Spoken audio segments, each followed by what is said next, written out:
오늘 저와 여러분에게 임하기를 간절히 사모합니다. 사도행전 하면 그 별명을 성령 행전이다 라고 부르는 것 여러분 혹시 들으셨을 것입니다. 사도행전은 성령 행전이다. 마태마가 누가 요한복음이 예수님의 행적을 기록한 거라면 사도행전은 성령이 오셔서 어떻게 역사하셨는가 하는 것을 기록한 책이다. 그래서 오히려 성령 행전이라고 부르는 것이 좋지 않겠느냐 하는 그런 의견들이 있습니다. 그도 그럴 것이 사도행전 시작하면서부터 예수님의 관심사가 성령이었고요. 그리고 사도행전 2장에 보면 오순절에 성령이 임하는데 수많은 사람들이 사도행전 2장을 읽으면서 그 말씀을 공부하면서 하나님 내게도 이 성령이 충만하게 해주십시오. 주님 우리 교회에도 이 성령의 불이 임하게 해주십시오. 성령의 바람이 우리 교회에도 우리에게도 우리 가정에도 임하게 해주십시오. 사모하는 것이 바로 사도행전 2장의 내용이 아닌가 생각합니다. 사도행전 2장에 보면 오순절에 사람들이 모여서 기도할 때에 성령이 임하시는데 불이 그 혀처럼 혀가 갈라진 불처럼 갈라진 것처럼 사람들에게 임하더라. 성령이 바람처럼 임하더라. 그리고 성령이 임하니까 거기 모인 사람들이 방언의 은사를 받아서 방언을 하는데 외국어라고는 한 번도 들어보지조차 않았던 사람들이 각 나라 말로 이야기하더라. 사람들이 그것을 보고 온 예루살렘 사람들이 뭐 요즘 말로 하면 뒤집어진 거죠. 깜짝 놀라게 되더라. 이런 역사가 우리에게도 있게 해주십시오. 이런 은사가 우리에게도 있게 해주십시오 라고 사모합니다. 그런데 중요한 것은 오순절 사건의 핵심이 성령이 불의 혀처럼 임하더라. 성령이 바람처럼 임하더라. 성령이 임하니까 각 나라 말로 방언을 하더라. 그게 핵심이 아니라 그 결과 사람들이 거리로 뛰쳐나가고 사람들이 담대하게 예수의 이름을 전하게 되고 3,000명이 회개하고 예수 믿게 되더라. 제자가 되더라 하는 사건입니다. 오순절이 귀한 것은 그날 성령이 임했다. 물론 그 귀한 일이죠. 그러나 그 결과로 주님이 세우신 교회가 번성하게 되더라. 주님이 세우신 교회가 놀랍게 성장하게 되더라 하는 것입니다. 주님 우리에게도 이런 일이 벌어지게 하옵소서. 우리 사모하면서 기도해야 될 것입니다. 주님 우리 한 사람 한 사람에게 성령이 충만하게 임하게 하옵소서. 그 결과 우리 교회가 하나님 나라 확장에 아름답게 쓰임받게 해주십시오. 이것이 우리 기도의 제목이 되어야 될 줄 믿습니다. 그렇다면 어떻게 그런 일이 벌어졌을까? 어떻게 성령의 그 오순절의 역사가 사도행전 2장의 역사가 나타나게 될까? 사도행전 2장의 그 아름다운 역사가 우리에게, 우리 가정에, 우리 교회에게 임하게 하옵소서 기도하면서 사도행전 1장을 소홀히 여겨서는 안 될 겁니다. 사도행전 1장이 있었기에 사도행전 2장이 있었다는 사실을 기억합시다. 사도행전 1장이 없이 어느 날 갑자기 뜬금없이 사도행전 2장에 오순절의 성령의 강림이 나타나지 않았다는 것입니다. 오순절에 그 아름다운 역사가 있기까지 사도들이 혹은 예수님을 따르던 무리들이 치러야 했던 대가가 있었음을 우리는 기억하여야 할 것입니다. 성령은 하나님이 주신 선물입니다. 선물은 값없이 받는 것입니다. 그럼에도 불구하고 아무나 선물을 받을 수 있는 것은 아니더라라는 것입니다. 선물은 분명히 값없이 주는 것입니다. 그냥 받는 것입니다. 하나님은 우리 모든 인생들에게 선물을 주기를 원하십니다. 그런데 모든 인생들이 다 하나님의 선물, 성령을 충만하게 받는 것은 아니더라라는 겁니다. 예루살렘에 수많은 사람들이 있었는데 그럼에도 불구하고 120여 명 정도밖에 성령을 선물로 받지 못했더라. 오순절 때요. 받지 못했더라는 거죠. 어떻게 하면 될까? 어떻게 하면 도대체 이 120명에 되는 이 사람들이 어떻게 성령을 선물로 받을 수 있었을까? 1장을 통해서 우리는 그 원리들 몇 가지를 생각하려고 합니다. 그 첫째는 순종이었습니다. 순종이었습니다. 원리는 항상 간단합니다. 원리는 멀리 있는 것이 아닙니다. 원리는 간단합니다. 간단한데 그것을 실행하기가 어렵습니다. 저는 운동하기를 참 좋아해요. 마음은 아직도 많이 젊어요. 우리 목요일 오후에 배드민턴을 하는데 제 랭킹이 자꾸 떨어져 가더라고요.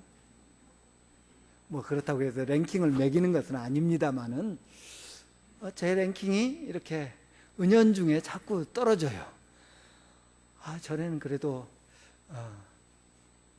1그룹, A그룹에 속했는데 지금은 2그룹 또 간당간당한 것 같아요.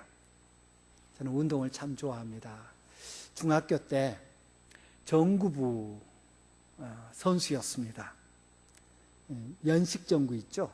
테니스처럼 치는데 아주 말랑말랑한 공, 연식정구. 요즘은 거의 하지 않습니다만은 그 선수였는데 거짓말을 아주 조금 보태면 1학년, 중학교 1학년 1학기 한 학기 동안 코트에 서보지를 못했습니다. 선생님이 그리고 선배들이 라켓 쥐는 법부터 시작해서 라켓 휘두르는 법, 그리고 앞으로 뛰어갈 때, 뒤로 물러설 때, 옆으로 뛰어갈 때, 코트는 테니스 코트하고 똑같습니다. 그걸 가르쳐 줍니다. 소위 스텝을 받는 법을 가르쳐 줍니다.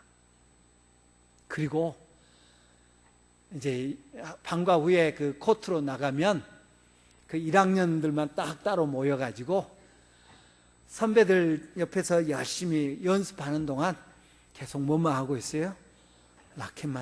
빈 라켓만 휘두르고 있습니다.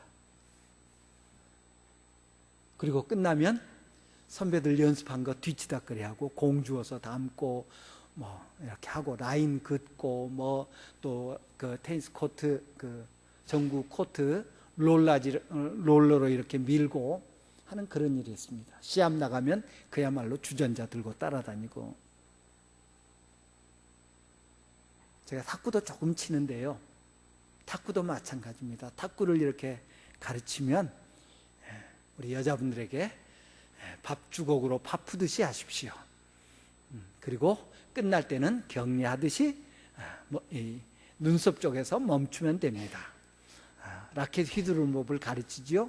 그리고 스텝 밟는 법을 가르칩니다. 오른발을 어떻게 움직이고 몇 도 정도의 각도로 그 탁구대 앞에 각도는 몇 도 정도로 약간 옆으로 쓰고 그리고 발은 이렇게 움직이십시오. 그리고 어느 정도 숙달될 때까지 계속 합니다. 한 학기 동안 빈 라켓만 휘두르는데 얼마나 공을 치고 싶겠습니까? 재미도 없고요. 탁구도 이렇게 해보면 그냥 할 수 있을 것 같습니다. 라켓이 탁구 라켓 조그만 거 가벼운 거 휘두르니까 쉽게 할 수 있을 것 같습니다. 그리고 휘둘러 보면 제법 폼이 나온 것 같습니다. 그런데 실제로 탁구대에서 공을 맞추기는 어렵습니다. 원리는 쉽습니다. 뭐든지 원리는 쉽습니다. 그런데 그것을 실행하기는 어렵습니다. 성령을 받을 수 있었던 이 120명의 사람들, 그 첫 번째 원칙은 순종이었습니다. 주님의 말씀에 순종했습니다. 그들이 어떻게 성령을 받을 수 있었습니까? 예루살렘에 있었기 때문입니다. 예수님께서는 제자들에게 예루살렘을 떠나지 말고 성령을 기다리라고 했습니다. 성령이 임하시면 너희가 먼저 예루살렘부터 증인이 될 것이라고 말씀하셨습니다. 그리고 오늘 본문에 보면 감람원이라고 하는 곳에서 그들이 예루살렘으로 돌아왔더라. 예루살렘으로 돌아와서 그들이 지냈던 다락방에 올라갔다라고 말하고 있습니다. 예수님이 승천하신 다음에 성령이 임할 때까지 열흘이 걸렸습니다. 그 열흘 동안 제자들은 또 따르는 무리들은 예루살렘을 떠나지 않았습니다. 왜? 예루살렘에 있으라고 했으니까요. 예루살렘이 이들에게는 객지였습니다. 타향살입니다.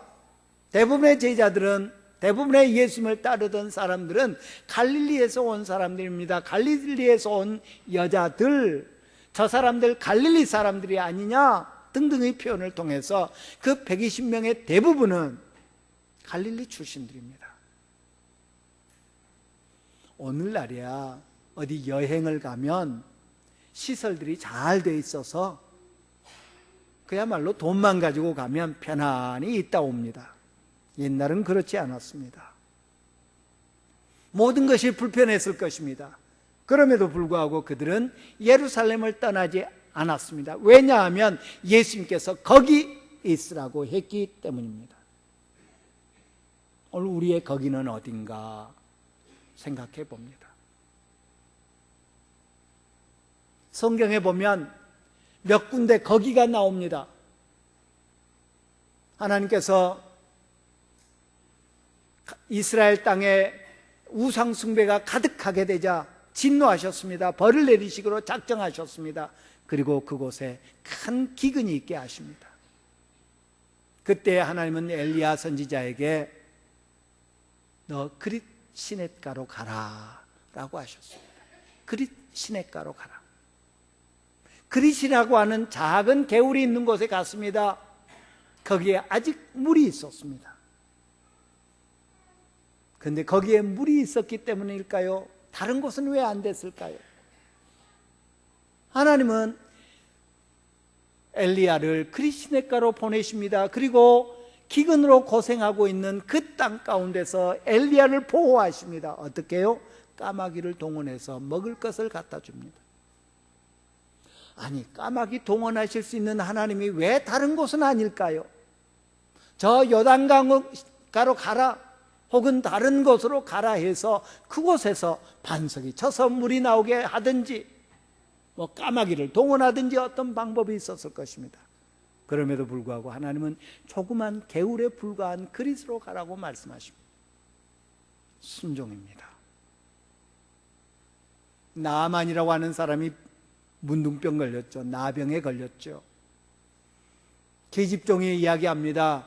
우리 고향에는 아주 용한, 요즘 말로 하면 용한 선지자가 있습니다. 그분은 뭐든지 다 고치시고요. 그분은 하나님의 선지자입니다.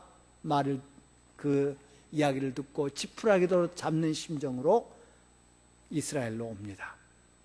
엘리사에게 갑니다. 그런데 문 밖도 나와보지 않습니다.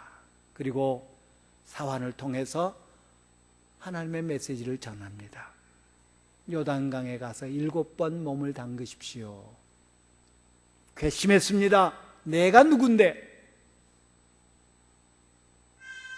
우리 동네는 요단강보다 더 크고 요단강보다 더 깨끗한 물이 얼마나 많은데, 지난 성지순례 다녀오신 분들 혹시 요단강 보고 실망하지 않으셨을지 모르겠어요.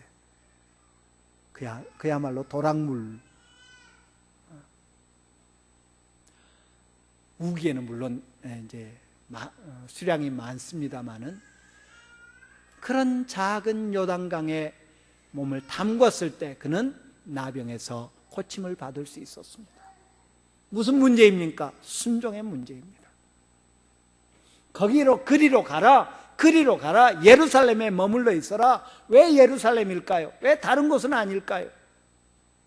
그곳에 성전이 있었기 때문에 그들이 성전에서 성령을 받았습니까? 아니었습니다. 마가의 다락방이라고 하는 작은 방이었습니다.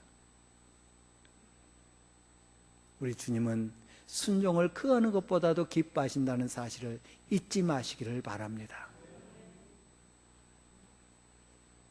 그들은 주님의 말씀에 순종해서 거기 있었습니다. 그리고 주님은 약속하신 대로 거기서 성령을 주셨습니다. 또한 오늘 본문에서는 제자들이 순종하는 모습을 보입니다. 어떤 순종입니까? 모이라고 하는 모여있는 순종입니다. 히브리서 10장에 보면 우리 주님은 모이기를 피하는 이들의 어떤 습관같이 하지 말라고 말씀하고 있는 것을 볼 수 있습니다. 모이기를 피하는 어떤 사람들의 습관같이 하지 말고 오직 권하여 그날이 가까움을 볼수록 더욱 그리하자라고 말씀하고 있습니다. 예배 출석의 산발적인 내가 가고 싶으면 가고 아니면 안 가고 하는 그런 성도들이 모인 교회가 능력을 행하는 교회가 될 수 없음은 자명한 사실입니다. 성실히 예배에 출석하는 그런 성도들이 되어야 될 것을 오늘 본문은 말하고 있습니다. 그들이 거기서 모여 있을 때에 성령이 임하더라라는 것입니다. 만약에 베드로만 예루살렘에 있으라고 했다면 어떻게 됐을까요? 의심 많은 도마만 베드로에게 예루살렘에 있으라고 하면 어떻게 됐을까요? 이들이 어떤 사람들입니까? 혼자 있을 때는 아주 약한 사람들이었습니다. 다 뿔뿔이 흩어져 도망했던 사람들입니다. 그런데 그들이 모였습니다. 모여있는 그곳에 성령의 역사가 나타나더라 하는 것을 우리는 발견할 수 있습니다. 모이기를 산발적으로 하는 교회, 내가 마음이 내킬 때만 모이는 그런 교회가 주의 권능을 힘입는다 아니라는 사실입니다.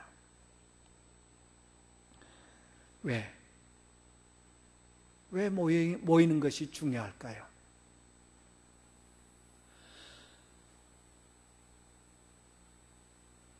예배드리는데 모이지 않는다는 것은 단순한 헌신의 결여가 아니라 사랑의 결여를 의미합니다.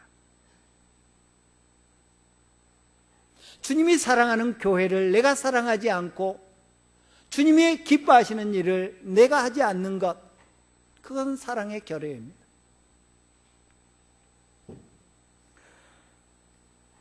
오늘 우리들은 원하지 않는 일은, 내가 좋아하지 않는 일은 하지 않는 그런 경향이 있습니다. 헌신의 궁핍, 헌신의 결여 대신 사랑의 관점에서 우리의 예배를 생각해 볼 수 있기를 바랍니다.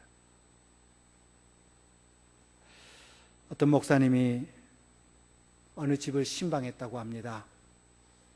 그 집은 최근에 아이를 사고로 잃은 그런 집이었습니다. 몹시 상심해 있는 그 가정에 신방을 합니다. 그런데 그 가정의 그 부모들에 대해서 성도들 사이에 이러쿵저러쿵 이야기하는 소리가 목사님에게 들렸습니다. 이유인즉슨 그 집에 애완견이 하나 있는데 그 부모들이 애완견을 너무 이렇게 예뻐한다는 것입니다. 애완견을 사랑하는 모습이 지나칠 정도라는 것입니다. 가서 신방 예배를 드립니다. 아니나 다를까 가만 보니까 그 강아지를 죽은 아이의 엄마 아빠가 어쩔 줄 몰라 합니다. 예배 드리면서도 꼭 안고 있습니다. 이제 목사님이 다른 성도들로부터 들은 이야기도 있고 해서 이제 그 예배가 마친 다음에 그 부모에게 그런 이야기를 했습니다. 그 이제 그 애 엄마에게, 집사님, 그 애완견에게 쏟는 사랑을 우리 다른 아이들에게 좀 쏟으시지요. 애완견 너무 예뻐하지 말고 아이들한테 더 이렇게 사랑을 쏟으면 혹여라도 또 잘못되는 일이 없지 않겠습니까? 그랬더니 그 여자 집사님이 갑자기 눈물을 펑펑 쏟더니 방으로 들어가 버리는 겁니다. 목사님이 몹시 당황했다고 그럽니다. 내가 너무 심한 말을 한 것 같지 않은데 예배 시간 내내 그냥 걔 안고 이렇게 쓰다듬고 하는 모습이 못마땅해서 더 심한 말도 할 수 있었는데 그래도 이렇게 둘러서 이야기한 것 같은데 그런 이야기했다고 그냥 눈물 쏟고 들어가 버리니까 몹시 당황했다고 그럽니다. 그런데 그 남편 집사님이 이야기를 합니다.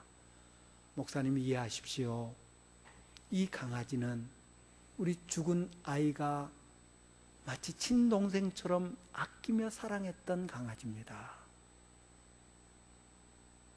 우리 부부는 이 강아지를 보면서 우리 곁을 떠난 그 아이를 생각합니다. 마치 우리 곁을 떠난 그 아이를 대하듯 이 아이를 대하다 보니까 다른 사람 눈에는 그렇게 비칠 수 있습니다. 라는 말을 하더랍니다. 아이가 사랑했던 강아지, 그 강아지를 사랑하지 않을 수 없었던 부모의 마음을 다른 사람들은 몰랐던 겁니다. 하나님의 아들이 교회를 사랑하기 때문에 우리도 교회를 사랑하고 교회 가는 것이 좋고 교회 가는 것이 기쁨이 되고 교회를 사랑하는 마음 당연한 것입니다. 우리 주님과 교회를 떼어놓고 이야기할 수 없습니다. 혹자는 이야기합니다. 무교회주의자들이 있습니다. 교회 필요 없다. 내가 성전인데 성경에 보니까 너희 몸이 하나님의 성전인 것을 알지 못하느냐라고 말했지 않느냐. 내가 성전인데 뭐 교회 갈 필요 있느냐. 나 혼자 예수 잘 믿으면 되지. 성경은 그렇게 말하지 않습니다. 주님이 교회를 세우셨습니다. 그리고 그 교회를 사랑하십니다. 따라서 우리 또한 교회를 사랑하며 교회에 출석하며 교회 예배에 성실한 그런 심령들이 되어야 한다라는 것입니다. 예수님 사랑합니다. 그 말을 교회 사랑하는 모습으로 보일 수 있어야 한다라는 것입니다.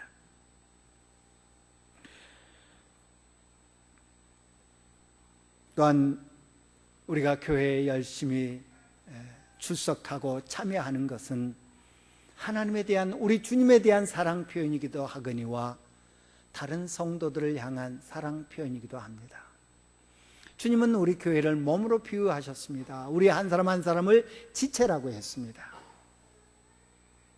따라서 내가 열심히 교회에 참여하고 예배를 드리는 일에 열심히 참여하고 모이기를 힘쓰게 될 때 우리는 다른 성도들을 돕는 그런 역할을 하고 있는 것입니다.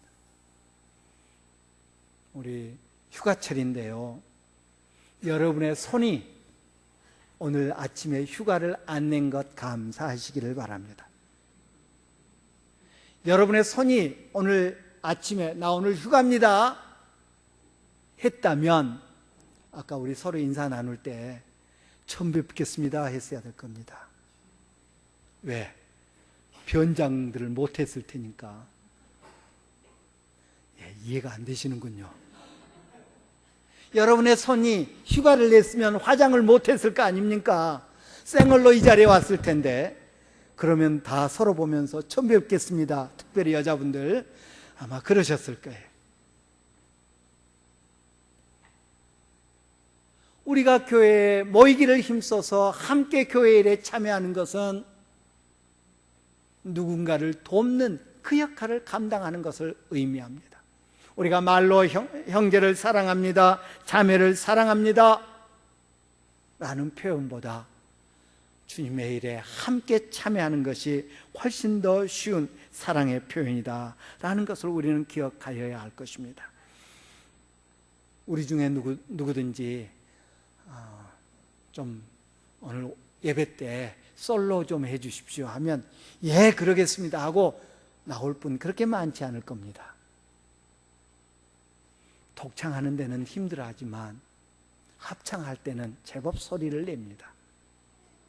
우리 주님이 우리를 창조하신 그런 모습입니다.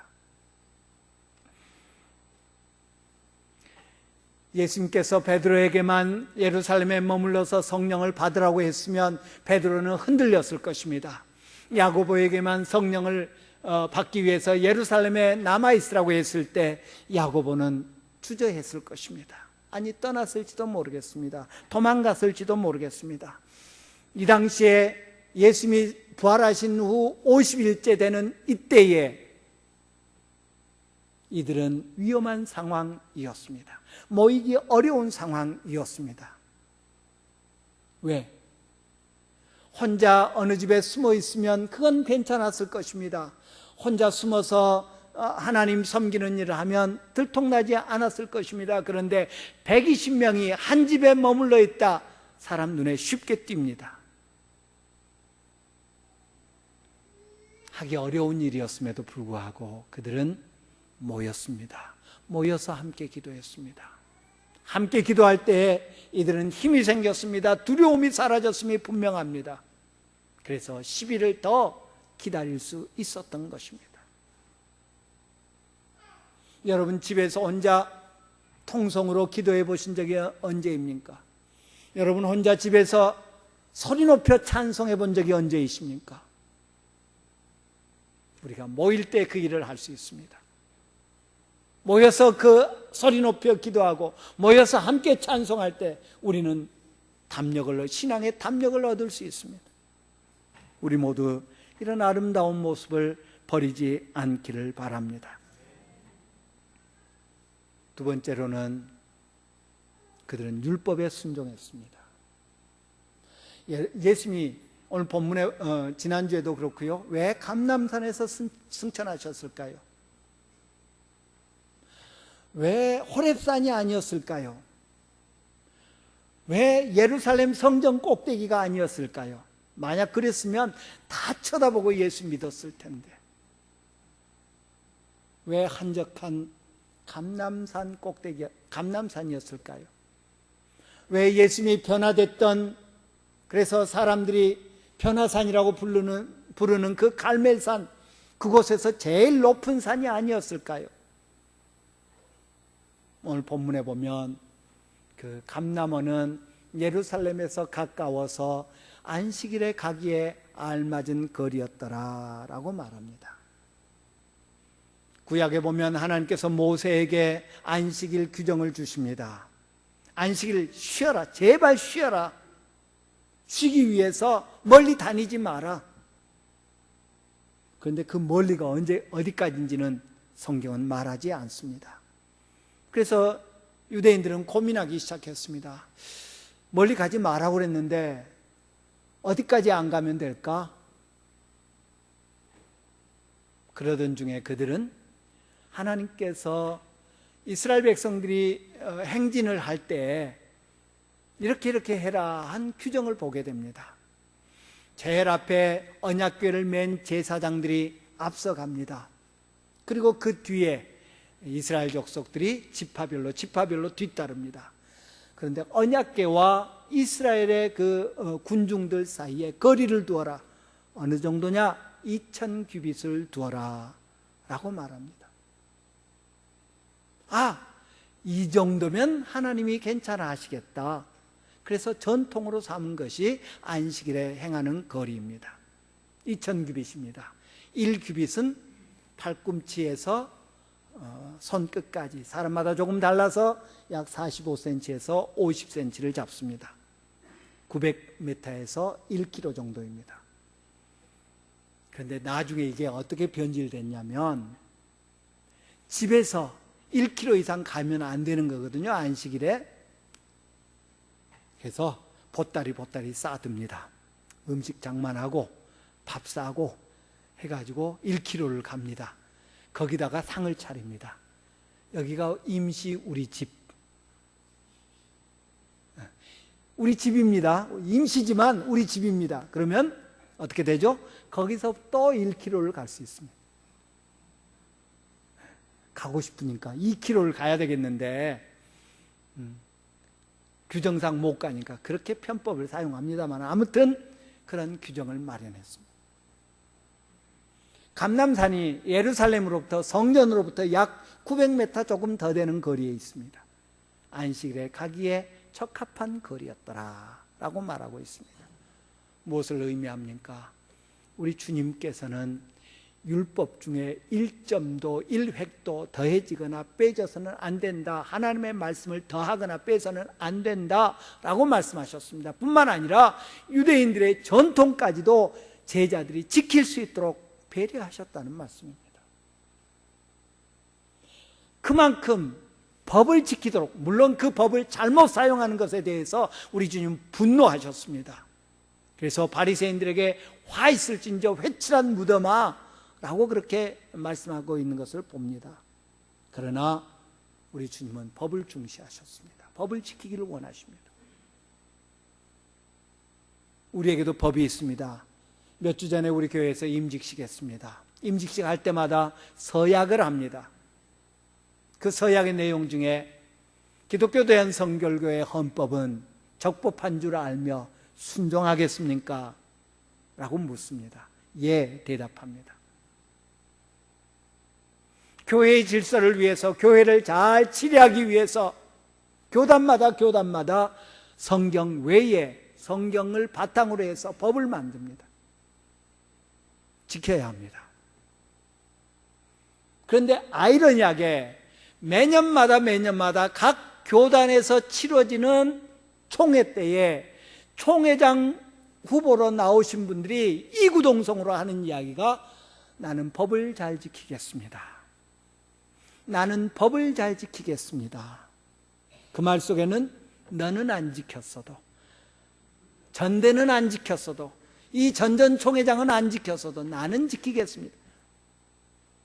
법을 지키는 건 당연한 겁니다. 그것도 총회장 후보자들이 법을 지키는 건 당연한 겁니다. 그런데 오죽 안 지켰으면 법 지키겠습니다. 법 지키겠습니다. 안타깝게도 매년마다 모든 교단의 그 소위 가장 높다고 할까요? 총회장 후보자들이 그렇게 이야기합니다. 얼마나 법 지키기를 싫어하는, 법이 내게만 맞지 않는다고 해서 교단을 떠납니다. 그래서 교단 하나를 만듭니다. 한국에 교단이 몇 개가 있는지를 모를 정도입니다.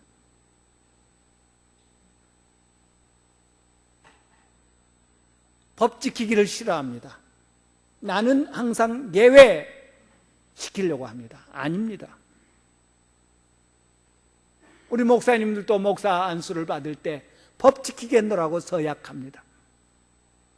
그러면서 안 지킵니다. 우리 주님은 제자들이 법, 유대인의 전통, 미시나라고 하는 하나님의 율법을 지키기 위한 법, 요즘 말로 하면 시행세칙이죠. 그것을 지킬 수 있도록 배려해 주셨습니다. 지키라는 말입니다. 하나님의 은혜를 받기 위해서 하나님의 법 지키는 일을 힘쓰는 자들이 되어야 됩니다. 하나님의 법에 순종하여야 합니다. 교회의 법에 순종하여야 합니다. 마지막으로 그들은 사역에 순종했습니다. 왜 성령을 받아야 됩니까? 딱 한 가지입니다. 주의 일을 하기 위해서, 주의 증인 되기 위해서. 오늘 우리도 주의 일을 하기를 원치 않으면 성령 받을 필요 없습니다. 그냥 그렇게 살다 가면 되지요. 오직 성령이 너희에게 임하시면 너희가 권능을 받고 예루살렘 온 유대 사마리아와 땅끝까지 이르러 내 증인이 되리라. 성령을 받아야 할 이유는 주의 일을 하기 위해서. 따라서 이들이 모여서 10일 동안 모여서 전혀 기도하기에 힘썼던 성령을 주십시오, 성령을 부어주십시오, 성령을 부어주십시오 했던 이유는 내가 주의 일을 하겠습니다 라는 헌신의 표명입니다. 주의 일을 할 테니 성령을 주십시오 라고 요구한 것입니다. 사도행전 이후 시작된 교회의 모습은 성령이 역사하는 모습이었습니다. 성령의 역사를 통해서 교회가, 주님의 나라가 어떻게 확장되어 가는가, 다른 말로 하면 주님이 세상에 어떻게 널리 증거되어 가고 있는가 하는 것을 보여주는 그런 대목입니다. 기도의 삶을 살기 위해서 성령이 필요했습니다. 기사와 표적이 나타나기 위해서 성령이 필요했습니다. 모여 교제하기 위해서 성령이 필요했습니다. 가르치고 가르침 받기 위해서 성령이 필요했습니다. 바로 초대교회의 모습이었습니다. 사도들의 가르침을 받아 서로 떡을 떼며 교제하기를 전혀 힘쓰니라. 모여 기도하기를 전혀 힘쓰니라. 그러기 위해서 성령이 필요했습니다. 주의 일을 하기 위해서 성령이 필요합니다. 우리 모두 먼저 주의 일을 하기로 결단합시다. 주님, 나를 사용해 주십시오. 주님, 우리 교회를 사용해 주십시오. 우리가 주님 앞에 쓰임받기를 원합니다. 주의 일에 참여하는 자들이 되기를 원합니다. 그러기 위해서 성령이 필요합니다 라고 고백하는 그런 우리들이 되기를 바랍니다. 성령을 주십시오, 내게 은사 주십시오, 그래서 나로 자랑하게 하십시오, 아니란 말입니다. 서두에 말씀드렸습니다. 사도행전 2장에서 오순절 사건의 핵심은 성령이 불의 혀처럼 임하더라, 막 뜨겁게 임하더라, 바람처럼 임하더라, 방언의 역사가 터지더라. 그게 핵심이 아니라 그로 말미암아서 주의 일 3,000명이 회개하고 예수의 이름으로 세례를 받고 주의 제자가 되는 그런 사건이 벌어지는 것이 오순절 사건의 핵심임을 기억합시다. 우리는 먼저 성령을 주십시오 하기 전에 내가 주의 일에 헌신하겠습니다, 내가 주의 일에 참여하겠습니다, 내가 주님을 증거하는 사람이 되겠습니다, 내 삶을 통해서, 내 모든 것을 통해서 주님의 일에 헌신하는 사람이 되겠습니다. 그러기 위해서 주의 능력이, 주의 권능이 필요합니다.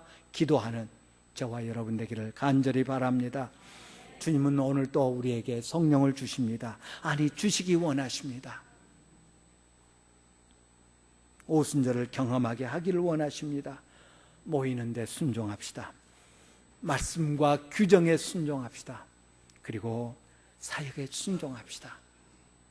그럴 때 우리 주님은 우리가 기대한 것보다 훨씬 더 큰 능력을 우리에게 부어주실 줄 믿습니다. 기도합니다. 참 좋으신 내 아버지 하나님, 감사합니다. 주님,